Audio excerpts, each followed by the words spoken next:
Hi there, I'm Mike. What I have for you today is Star Wars The Black Series Deluxe D3 Imperial Probe Droid. This was actually the very first 40th anniversary Empire Strikes Back figure that I got, and it was graciously donated to me by my favorite and your favorite maybe as well, my personal Canadian Santa Claus, Papa Gord.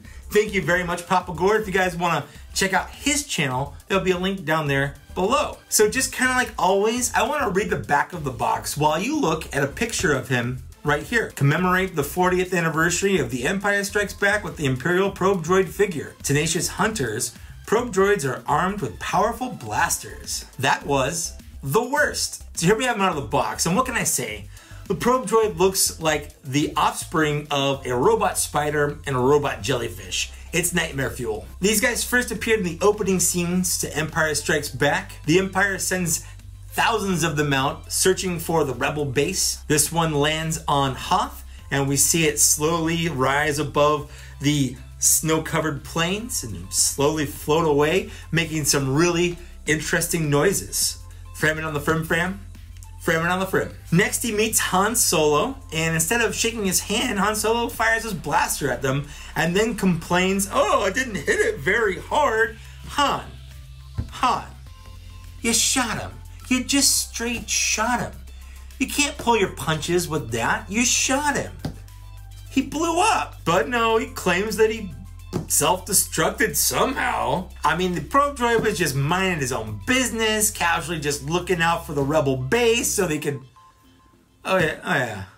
All right, I see now. Okay, I get it. So looks-wise, yeah, he looks like the Imperial probe droid. He's got the bulbous hamburger patty / cookie looking head. He's got like 300 eyes all around his head. He's got just about every kind of claw you can imagine, and he has just one little blaster right there. Just whatever you want to shoot. He could just, as long as he's facing that way, he could shoot it, I guess. Now, as good as this looks, I do feel like it's not perfect. I feel like it might be just a little bit too big, first of all. It's hard to gauge because the probe droid wasn't around people very often, and Han and Chewie were very far away. So it's really hard to say exactly what they would look like close together. But I feel like when I have one of my Black Series figures next to this thing is a little too big. I feel like it should be just a bit smaller. On top of that, I feel like the head unit is just a little bit too flat. I feel like in the movie, it's a little bit more bulbous. There's just something slightly off about the way it looks. I don't think it's awful. I just don't think it's perfect. He doesn't really come with much. The first thing he comes with is this base stand. The base stand consists of the actual base itself, which is sculpted white plastic that's very light and very hollow. It's sculpted to look like the surface of Hoth. I kind of wish there was a little bit more to this. Yes, it looks like the ground, and that's fine. I wish it had some sort of rock outcropping. I wish it had maybe more of a dune kind of shape for it. I wish it more of a backdrop rather than just the ground. Now, to attach the ground to the droid, there's this plastic clear pole, and that's fine. It does its job. I will say the two ends are different. The ball end goes on the bottom.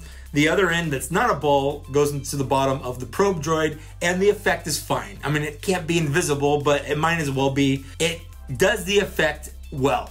It is a probe droid hovering over the ground. But that's all he comes with. That's it. I wish he came with a little more. I mean, the Black Series figure doesn't have gimmicks, so it's not gonna have like an exploding motion or gimmick going on there. I do wish though that he had some sort of effect that you could attach onto him to make him look like he was exploding. Kind of a mixture between the explosions that came with that Stormtrooper that one time and maybe the rocket stuff that came with Chopper. The one thing it did in the movie besides spouting out gibberish was explode. And it would have been cool if they'd had something that you could put on him to make him look like he was exploding.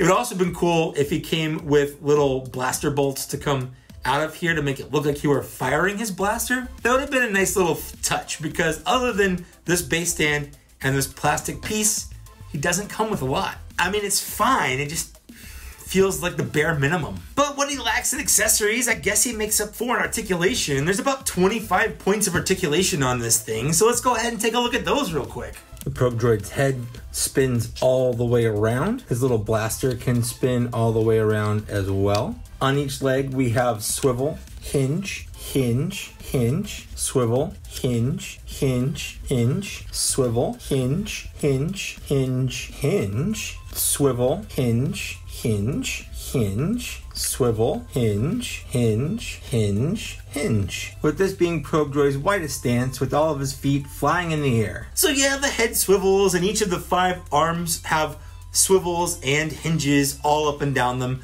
The only thing that I wish were better about this is the claws on each hand.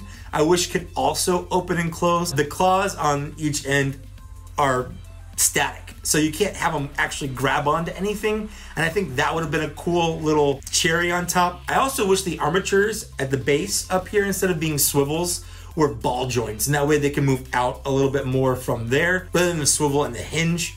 Now, it's not the end of the world, and that's really more of a personal preference, but I do wish it had been just a little bit different. But I guess because of the accessory and all the articulation, you don't have to worry about this figure falling over. This stand is a wide base, and unless something hits this guy, he's really not gonna fall over randomly in the middle of the night, knocking over all the rest of your figures. He also does have a lot of subtle paint and detailing on him. At first glance from far away, he's just sort of a matte blackish, kind of dark gray, metallic look to him. But when you really get deep in there, from head to toe, there are a lot of molded rivets and paneling. Each of the eyes has a lustrous black paint on there to give it a reflection. He has kind of dark brown smudges to look like weathering, kind of dry brushing, on top of silver dry brushing along some edges. Again, just to kind of give him a worn look. This guy isn't fresh off the line. He's been used before.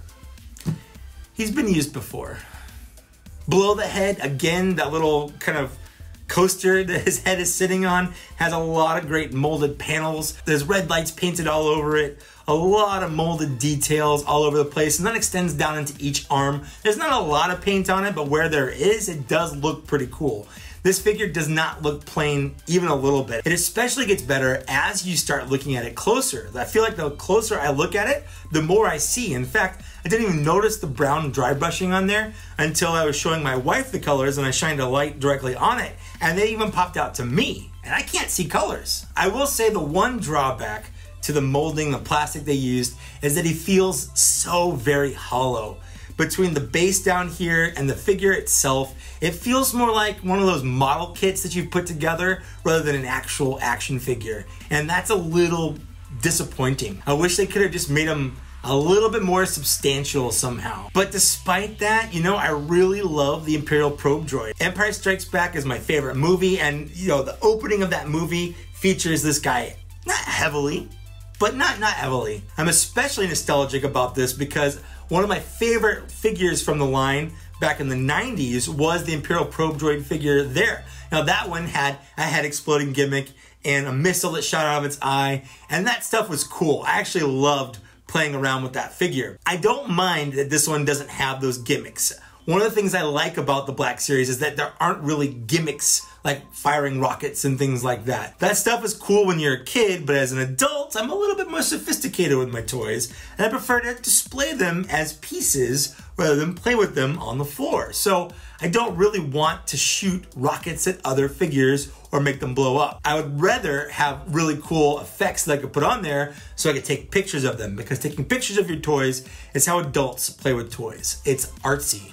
But I couldn't be happier that I have him in my collection. He's not perfect, but when the rumors started circulating that we were getting one, I was excited. I was actually giddy that we were getting one. I couldn't wait to have this in my hand, and here we are.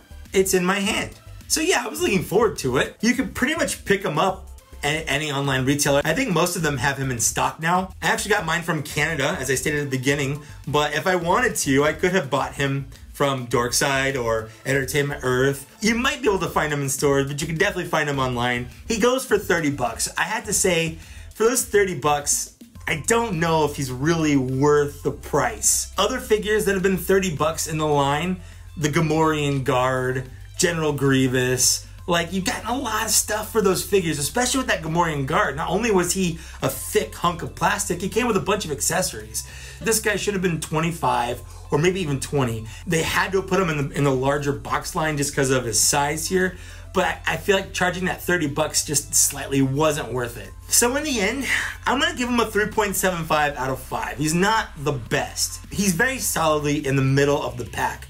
There are worse figures out there, there are better figures out there, but I'm still happy I have him in my collection. If Empire Strikes Back isn't your jam, for whatever reason, why are you even a Star Wars fan if it's not? Or if you don't really care about robots or Imperial figures or things like that, you could probably safely not pick them up. But if Empire Strikes Back is your jam, or if you have a collection of droids, or give BD1 something to hack, Probot here is a great way to fill out your shelf. He definitely fits well with my Imperial figures, and he gets along okay with the rest of my Imperial droids. So with that, that's my review of the Imperial Probe Droid. Let me know what you thought of it down in the downstairs area. I love to read and respond to all those comments. Did you get this? Are you gonna get this?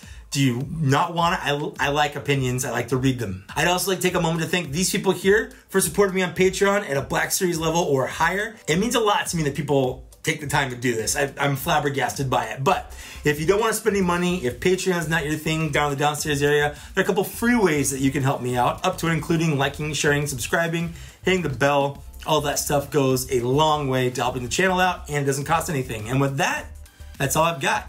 Thanks for getting this far. Thanks for watching, and I'll see you later. Bye.